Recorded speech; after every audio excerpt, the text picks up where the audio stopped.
जय श्री श्याम।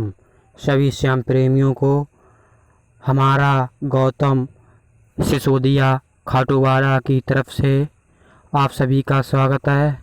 आज हम जानेंगे ये प्राचीन कहानी, जिस कहानी में बाबा श्याम का जिक्र होता है और एक व्यापारी भी होता है। जो कौन होता है? बनिया, जो अपना व्यापार करता है। और वो व्यापारी हर 11 के दिन जाता है, जिस दिन एकादशी होती है।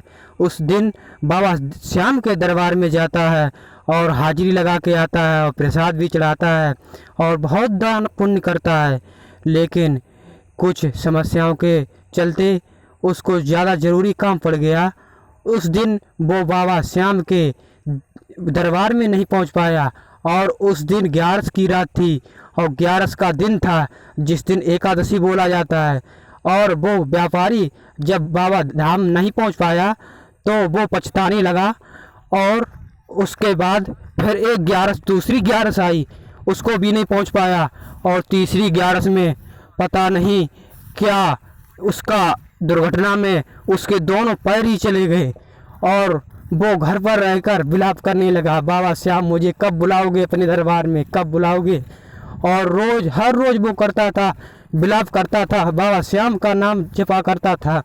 लेकिन एक दिन बाबा श्याम का चमत्कार ही था, जब एक डाकिया उनके जो वो थे, उनका नाम क्या था, जो व्यापारी था, उसके घर से निकला पास से ही और वो डाकिए को बुलाए।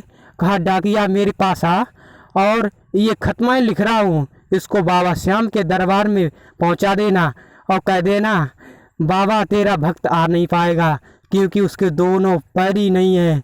और वो डाकिया ने वैसा ही किया जैसा वो सेठ ने कहा था, जो बनिया सेठ था, उसने कहा वैसा ही उस डाकिये ने किया। और बाबा श्याम के दरबार में जाकर उस डाकिये ने पत्र को डाल दिया और पत्र पढ़ते पढ़ते बहुत दिन हो गए। फिर एक दिन डाकिया निकला, फिर उससे पूछा, डाकिया तूने बाबा श्याम को पत्र दिया था या नहीं? डाकिया ने कहा मैंने तो दे दिया था। फिर एक दिन कहा, चल डाकिया मुझे कुछ ऐसा टैक्सी दिलवा दे तो मैं बाबा श्याम के दरबार में ज़रूर जाऊंगा।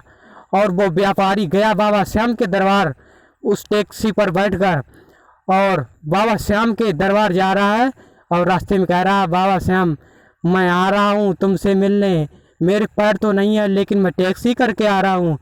और श्याम प्रेमियों, वो जाते जाते रास्ते में यही स्मरण करता जाता है कि बाबा श्याम के दरबार में जाऊंगा तो बाबा श्याम से अवश्य मिलूंगा। और वो मिले भीगा क्योंकि वो बाबा श्याम का सच्चा भक्त है। और वो जाते जाते बाबा श्याम के दरबार में जाकर और बाबा श्याम के आगे खड़े होकर कहने लगा, बाबा मुझे गले से लगा क्योंकि मैं हारा हुआ हूँ और बेसहारा हूँ। फिर बाबा श्याम का चमत्कार देखो श्याम प्रेमियों। बाबा श्याम जहाँ रहते हैं मंदिर में, वहाँ से आवाज़ आई, बेटा तू मत रो, मेरे गले से लग जा। और बाबा श्याम जहाँ तस्वीर होती है वहाँ से उठकर और उस भक्त के हाथ पकड़कर और गले से लग गए। भक्तों, ये बाबा श्याम का चमत्कार है। इस वीडियो को ज़्यादा से ज़्यादा शेयर करें और लाइक करें। और जय